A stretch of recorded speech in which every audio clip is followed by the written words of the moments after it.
8 ዓመታት የፈጀ የጥበብ እርግዝና፣ የህዝብን ብሶት ቅኔ ባለው ዜማ፣ 8 ዓመታት ሙሉ የናፈቀው የህዝብ ጆሮ፣ ኢትዮዲካ ጉዳ መጣ። ዓለምን እያነጋገረ ያለው የቴዲ አፍሮ አዲሱ አልበም ሐሙስ ሚያዝያ 8 ቀን 2018 ወይም እንደ አውሮፓውያን አቆጣጠር ሚያዝያ 16 2026 ለቴዲ አፍሮ አድናቂዎች ልዩ ቀን ነበር። ድምፃዊው ለ8 ዓመታት ሲጠበቅ የነበረውን ኢትዮዲካ የተሰኘ አልበሙን በዩቲዩብ ይፋ አድርጓል። 18 ሙዚቃዎችን የያዘው ይህ አልበም ገና ከጅማሬው በ24 ሰዓት ውስጥ ብቻ በሚሊዮኖች የሚቆጠሩ ተመልካቾችን በማግኘት በማህበራዊ ሚዲያ ላይ ብዙ ክብረ ወሰኖችን በመስበር ከፍተኛ መነጋገሪያ ሆኗል። ድምፃዊው ቴዎድሮስ ካሳሁን ቴዲ አፍሮ ካለፉት 8 ዓመታት ቆይታ በኋላ ኢትዮጵያ አሁን ያለችበትን ማህበራዊና ፖለቲካዊ ሁኔታ በሙዚቃ ቅንብር ገልጦ ያቀረበበት አዲስ አልበሙ ዓለም አቀፍ ትኩረት ስቧል። ቴዲ ለምን የብዙዎች መነጋገሪያ ሆነ? ኢትዮዲካ ስለ ሀገሪቱ ምን መልእክት ይዟል? ልዩ ጥንቅር ይዘናል። ቪዲዮውን ላይክ፣ ቻናሉን ሰብስክራይብ በማድረግ የቤተሰባችን አባል እንድትሆኑ በአክብሮት እየጠየቅን ወደ ዝግጅቱ እንለፍ።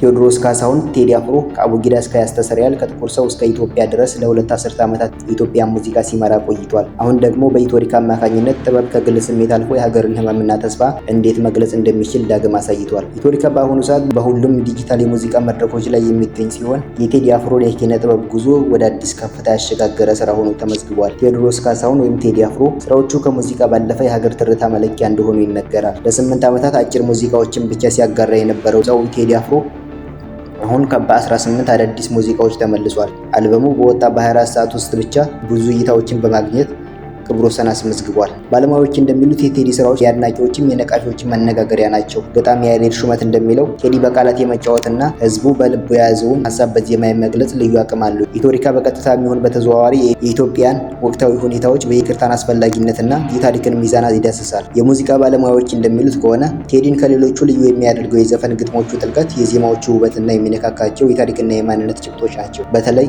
በአልበሙ ውስጥ የተካተቱት ግጥሞች እንደተለመደው የፍቅር ኃይል ብቻ ሳይሆን የሀገሪቱን ወቅታዊ ሁኔታ ብዙ መልእክቶችን ይዘዋል። ቴዲ ስለ ህዝብ ሲዘፍን የራሱ ስሜት ሳይሆን የብዙሃኑን ብሶትና ተስፋ እንደሚወክል ብዙዎች ይናገራሉ። እንደ ባለሙያዎቹ ገለጻ ቴዲ የመጣበት መንገድ የተለየ ነው። የታሪክ ምሁራንን፣ አርበኞችንና አገር በቀል ሴቶችን የሚያወድሱ ስራዎቹ በአድማጮች ልብ ውስጥ ትልቅ ስፍራ አላቸው። በተለይም ግጥሞቹን የሚመርጥበት መንገድና በዜማዎቹ ውስጥ የሚያስቀምጣቸው የፍቅር፣ የይቅርታና የአንድነት መልእክቶች ለረጅም ጊዜ ተወዳጅ እንዲሆን አድርገውታል። ድምፃዊው ቴዎድሮስ ካሳሁን ቴዲ አፍሮ ከጎንደር ዩኒቨርሲቲ የክብር ዶክተሬት ከተቀበለ በኋላ ያወጣው ይህ የመጀመሪያው አልበሙ ነው። ይህም ስራው ይበልጥ በሳልና በጥናት ላይ የተመሰረተ እንዲሆን አድርጎታል። በዓለም አቀፍ መድረክም እንደ ሰሜን አሜሪካ፣ አውሮፓና ደቡብ አፍሪካ ባሉ ትልልቅ መድረኮች ላይ የኢትዮጵያን ባንዲራ ከፍ አድርጎ የለጠፈው ቴዲ አፍሮ በኢትዮዲካ አማካኝነት የኢትዮጵያን ጥበብ ዳግም ወደ ዓለም አቀፍ አደባባይ አውጥቶታል። ቴዲ አፍሮ 6ኛ አልበሙን ኢትዮዲካ በሚል መጠሪያ ለታዳሚ ካጋራ ጥቂት ቀናት ቢቆጠሩም ስራው አሁንም አዳዲስ ክብረ ወሰኖችን በመስበር ላይ ይገኛል። ቴዲ አፍሮ የተለያዩ ክብረ ወሰኖችን ከመስበር ባለፈ በሀገር ውስጥ ያለውን ወቅታዊ የፖለቲካና የማህበራዊ ትኩሳት በዜማና በግጥም የከሸነበት ኢትዮዲካ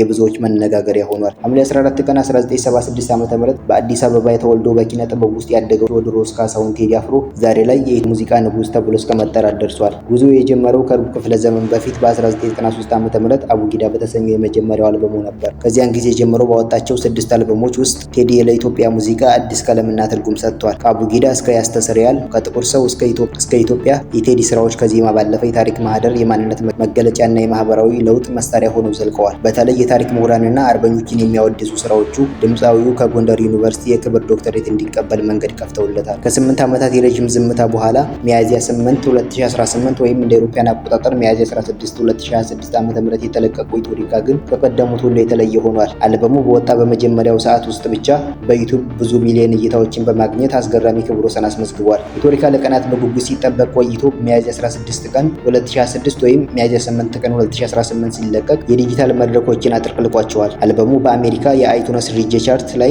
አንደኛ ደረጃን በመያዝ የኢትዮጵያን ሙዚቃ ዳግም በዓለም አቀፍ ደረጃ ከፍ አድርጓል። ከ18 ሙዚቃዎቹ መካከል ዳስጣላንሰው የተሰኘ ዘፈኑ የብዙዎችን ልብ ሰርቋል። ግጥሙ በሀገሪቱ ያለውን ወቅታዊ ሁኔታና የማንነት ቀውስ የሚወክል እንደሆነ ተተርጉሟል። ዘፈኑ በ2 ቀናት ውስጥ 8 ሚሊዮን እይታዎችን በመሻገር በኢትዮጵያና በተባበሩት አረብ ኤምሬቶች የኢትዮጵያ የሙዚቃ ዝርዝር አናት ላይ ሰፍሯል። አልበሙ ከዳስጣል በተጨማሪ እንደ ጀንበር፣ መሬማ፣ ጽዮን ሙሽራዬና ስምምነ ያሉ ተወዳጅ ስራዎችን አካቷል። ቴዲ የራሱ ድምጽ የለውም፣ ድምፁ የህዝብ ነው ይላሉ ባለሙያዎች። እንደነርሱ ገለጻ ኢትዮዲካ የሙዚቃ አልበም ብቻ ሳይሆን የኢትዮጵያውያን የልብ ትርታ የተቀመጠበት የታሪክ መዝገብ ነው። የቴዲ አፍሮ የሙዚቃ ጉዞ የጀመረው ከ25 ዓመታት በፊት በ1993 ዓ.ም አቡጊዳ በተሰኘው የመጀመሪያ አልበሙ ነበር። ከዚያን ጊዜ ጀምሮ ባወጣቸው 6 አልበሞች ውስጥ ቴዲ ለኢትዮጵያ ሙዚቃ አዲስ ቀለምና ትርጉም ሰጥቷል። ውድ ቤተሰቦች የዛሬው ዝግጅታችን ይህንን ይመስል ነበር። እናንተስ አዲሱ የቴዲ አፍሮ አልበም ኢትዮዲካ በሀገራችን ወቅታዊ ሁኔታ ጋር ተናምሮ ለሀገር ያለው ጥቅምና ጉዳት ምን ይመስላችኋል? ሀሳባችሁን በኮሜንት አጋሩን። በሌላ ቪዲዮ እስከምንገናኝ በያላ በያላችሁበት የዓለም ጥግ ሰላምና ጤና ይሆንላችሁ።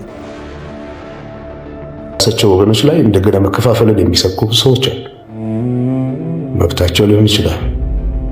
አደገኛ መሆኑን ሳይነገር አይታለፍም።